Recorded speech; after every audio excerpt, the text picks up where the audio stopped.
It was like you was scratching records early, bro. Like Block McCloud was here last week, or this week even, and he was talking about the same thing. He was making beats. He had like his first turntables at like 11, 12 back in like 1980. And I'm like, that's so like, nobody has that advantage. Like at that point in time, like to even have a record player is fucking crazy. Like no one's even making these things yet. Like, you know what I'm saying? Like companies, one company making like one at a time. That's right. You know what I'm saying? Like you got to save up $1 million fucking dollars. And they had the trademark on it and the copyright and all that like, too, techniques. So you couldn't even make a turntable like it. You couldn't even get the shit. So until it's like 2000. It's like this is all new shit. Like accessibility is super fucking new. So the fact that you are already into records, like anyone that's like, okay, I'm 13 years old in the 80s into records, like you're already there. right. Like, you're right. off to the races. Like, you're not going anywhere else because to get to where you are, it takes years. And you're just a kid doing it already. So like you're ahead of the game. Yep. I'm already buying records at like 10 years old. Are you doing the same thing on your side? Not really. Life is a little different. You know, just growing up in the hood, you do hood shit. But I always loved hip hop. Always. Just like if I didn't have some homework to do, I was like trying to remember that song I heard because you didn't hear this shit a lot. Yeah. So I was constantly trying to like, I remember trying to remember Rapper's Delight, and I would remember it up to one point, and I would let it come on the radio. When it came on the radio, I wouldn't say anything, and then when it got to the point where I tailed off, try to pick it up. I would try to pick it up like, oh, that's what he said, because I wouldn't move on if I was saying the wrong thing. Because I really wanted to know, even though I end up saying the wrong shit. You know what I mean? Yeah, but it's also it's early dedication when exactly. Like, when this thing isn't even a thing yet. People are like, what are you even fucking doing? You're like, I'm trying to memorize this thing. Like, you know what I mean? Like, exactly. Shut up. I'm listening. But I always ask the question of how it started though, because you guys have obviously made some big records with some big people, and when you're fucking got your ear to the floor, when you're not thinking like, oh my god, the same people that like, are on the walls are the people that I'm going to be sharing my life story with later on, which we'll get to.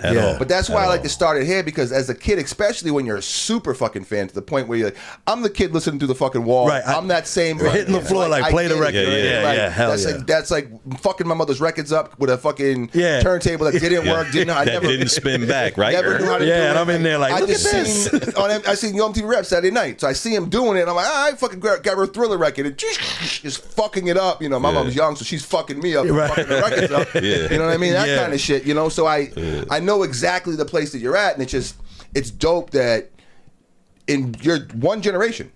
Yep. Like you can be with the greats. Yep. Yeah. People that are actually in the Rock and Roll Hall of Fame. Yeah.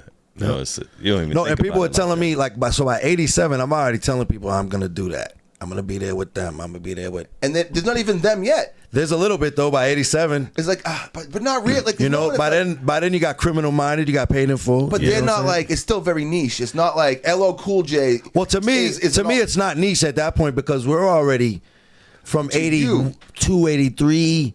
Hearing know it, who LL Cool J is, right? Yeah, of course. Now LL Cool J sells like eyeglasses, in Walmart, right? Yeah, for sure. Like, no, which it's is crazy. like a fucking level of like, it's unbelievable. Crazy. Yeah. But at that time, he's the biggest star, and nobody knows who the fuck he is. Yeah.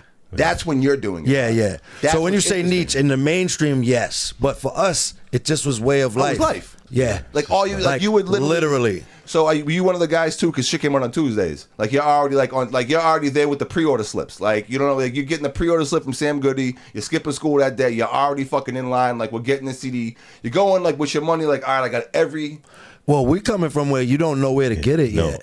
Well, that's what we had no fucking money. Like for that. Strawberry, and Strawberries don't even have that yet. Like I remember going to Strawberries to find Eric B as president, and I saw another kid that looked like me going in the same direction of where those records was, and I ran to that record, and my hand went on the record first, and his hand went on it too, and he looked at me like maybe we could, and I let him know that we could, and then he was like, "Go ahead, man," and I was like.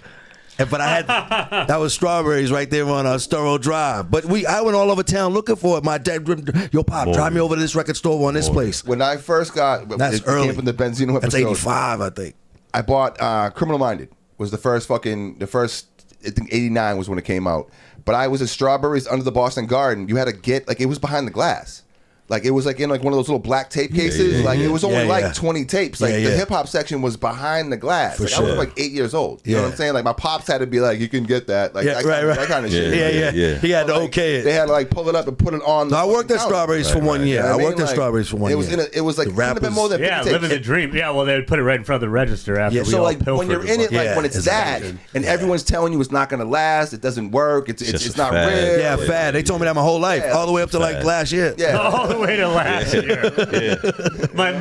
Hip hop might be making a little bit of money in So when do you? A little something. When do you transition and start like actually making music? Is it after you meet or before you meet him? No, it was after it. So when did you guys meet? But 7th grade. But you just came up in music. That was like your life. Yeah. You got caught up in street shit. Yeah. And music was like secondary. No, music was always. He was always thinking about like. It's always the music. We just, Like the first time at my crib, he's like, I can scratch. And I'm like, okay, go ahead then. He goes, okay, I can't. So it's like, yeah, what age? But then he's like, I could rap, and then sat down and wrote a rap. You know what I mean? What age was this then? Let's see if it's 7th grade. 10. Yeah, he's 10, I'm 11. Okay, yeah. But like even like because then like you have to be someone has to know how to make it. Like you can't just go on your computer and press a fucking button and microphones that doesn't exist. You just rhyme over the record. You flip it over to the instrumental and be like, but you even had to know someone that knew how to do that though. You had to even have that equipment. Well, even though the breaks, you had to have a record player. Curtis you Blow, the shitty one. Curtis Blow, the breaks on the flip side, it says "Do it yourself." It says it right on the record. Yep. Like it's the instrumental. Do it yourself rap. That's what it says. Like it was trying to encourage you It's the instrumental. to memorize these and do them. You know what I mean? It's dope. Yeah, man. Cause see, the thing with hip hop is that for me, I knew as soon as I saw Style Wars, damn, like this is the end of us having to go somewhere and be like, yo, who these dudes over here? Cause we could b-boy, we could, like I saw it right away as the answer to our problems. Yeah. Right away, little kid. That's why I said to my mom, like, that was what I should be doing. Cause it spoke to me in the way of like, oh wow. They made this off of like, yo, we don't want to bust heads no more. We tired of that. We did that already. Like, we already had a gang thing in New York. Like, and when hip hop first came out, that was kind of the direction it was going, and it was all about knowledge and fucking power. For sure. Yeah. And that's that's the other part of it too for me. It was like once you started hearing that, the truth side of it, like, oh, listen to what Melly Mel saying. Like, listen to what Melly Mel said in Beat Street Breakdown.